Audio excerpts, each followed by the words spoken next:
भगवान श्री कृष्ण को नमस्कार करते हुए आप सभी का अनंत एकेडमी ऑफ मैथमेटिक्स में स्वागत है।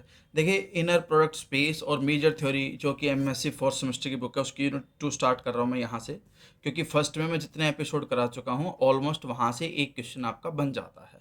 अब हमारे पास क्या है, कॉन्जुगेट स्पेस एंड ऑपरेटर्स। ठीक है, तो सबसे पहले तो हम डेफिनेशन करेंगे कि भाई कॉन्जुगेट स्पेस क्या होता है। The conjugate space H star, let H be a Hilbert space, a continuous linear transformation from H into C is called a continuous linear functional or functional on H. The set of all continuous linear functional on H is denoted by H star। देखिए यहाँ पर दो चीज़ें हैं। एक तो ये कि पहले तो हम एक लीनियर ट्रांसफॉर्मेशन करेंगे। अब जब लीनियर ट्रांसफॉर्मेशन होती है उसमें डोमेन और रेंज होती है। ठीक है, अब from H into C is called a continuous linear functional, यानी कि वो जो है कॉन्टिन्यूस लीनियर फंक्शनल उन सभी का जो सेट बनेगा वो क्या कहलाएगा, एच स्टार। ठीक है, उसको हम कहेंगे conjugate space H star and is called the conjugate space of H. The elements of H star are functionals। इसके जो एलिमेंट होते हैं वो आपके पास फंक्शनल्स होते हैं। One of the fundamental properties of a Hilbert space H is the fact that there is a natural correspondence between the vectors in H, vector belong करेंगे H से, and the functionals in H star, और जो functionals हैं वो किस में belong करेंगे, H star से बिलोंग करेंगे। तो डेफिनेशन क्लियर होगी। उसके बाद ये एक थ्योरम आती है, इसको ध्यान से देखना।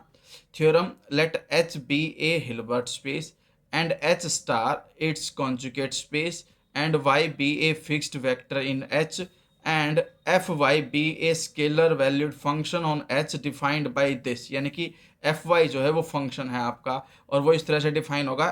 Fyx को हम लिखेंगे x, y, यानी कि यहाँ जो भी एलिमेंट होगा वो पहले लिखा जाएगा, कॉमा के बाद जो यहाँ नीचे एलिमेंट y है तो y लिखा गया है। फॉर ऑल x तो बिलोंग करेगा किससे, h से, और Fy किससे बिलोंग करेगा, h स्टार से। That is Fy is a continuous linear functional on H। furthermore norm of y is equal to norm of Fy। ये और हमें इसके अंदर सोल्व करके दिखाना है, प्रूफ करेंगे भाई। To show Fy is a functional on H, सबसे पहले तो हम इसे फंक्शनल शो करेंगे।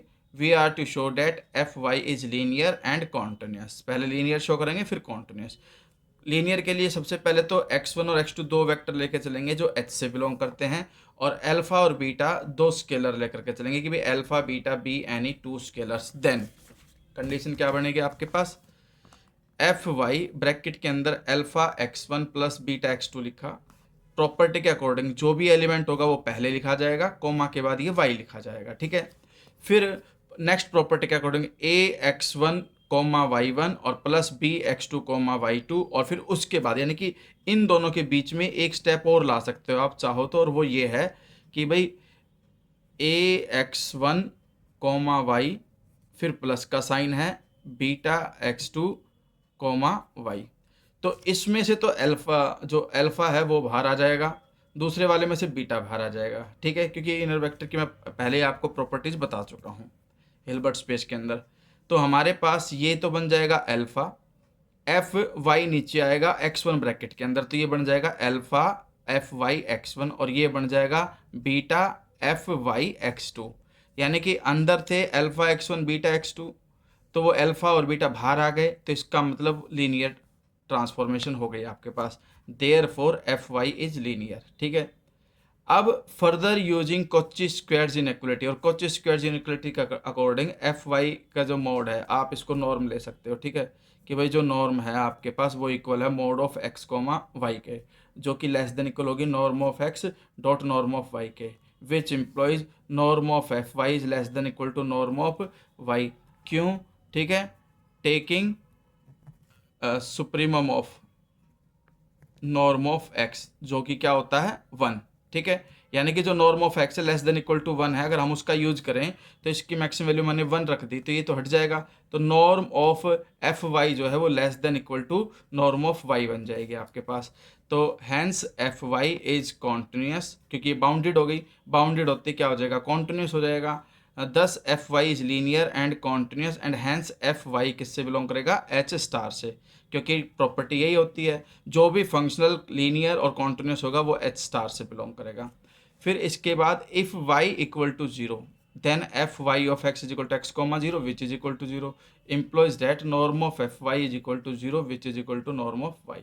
ठीक है, ये तो कंडीशन वो आ गई जहां पर हम y को क्या लेकर के चले, जीरो। लेकिन अगर आपके पास norm of y is not equal to zero है, then norm of F Y is equal to supremum value of mod of F Y X such that norm of X is equal to में 1। ये हम condition लेकर के चले। ठीक है, अब यहाँ पर नेक्स्ट स्टेप में क्या बन जाएगा, ये greater than equal to F Y, bracket के अंदर हमने क्या लिख दिया, वाई अपॉन में नॉर्म ऑफ एक्स। ठीक है, क्योंकि यहाँ पे y और अपॉन में नॉर्म ऑफ y किसके इक्वल है, 1 के इक्वल। अब हमारे पास जो वैल्यू है, सुप्रीमम जो वैल्यू होती है वो किसी और वैल्यू से क्या हो गया, तो उसके इक्वल हो गया, उससे भी ग्रेटर होगी क्योंकि ये सुप्रीमम वैल्यू है।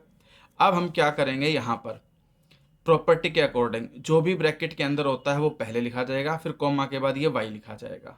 इसमें 1 upon norm of y scalar बन गया, तो वो 1 अपॉन नॉर्म ऑफ y बाहर आ जाएगा, y कॉमा y अंदर रह जाएगा। अब y कॉमा y जो है क्या होता है आपके पास, नॉर्म ऑफ y का स्क्वायर होता है, तो इससे ये कैंसिल होकर के क्या बच गया आपके पास, नॉर्म ऑफ y बच गया। ठीक है, तो यहाँ से हमने देखा कि भाई जो नॉर्म ऑफ एफ वाई है वो ग्रेटर देन इक्वल टू आ गया y से, यानी कि कंडीशन क्या बनी यहाँ से, जो एफ वाई है उसकी जो नॉर्म है वो greater than equal to norm of y। ठीक है, पहले वाले केस में क्या था कि norm of F Y less than equal to y, ये इक्वेशन 1 लेकर के चले थे हम, ये इक्वेशन 2 आ गई, 1 और 2 का कंबाइंड करने पे हम पाएंगे कि ये दोनों क्या होगी, इक्वल। यही हमें इसके अंदर वेरीफाई करना था, हो गया।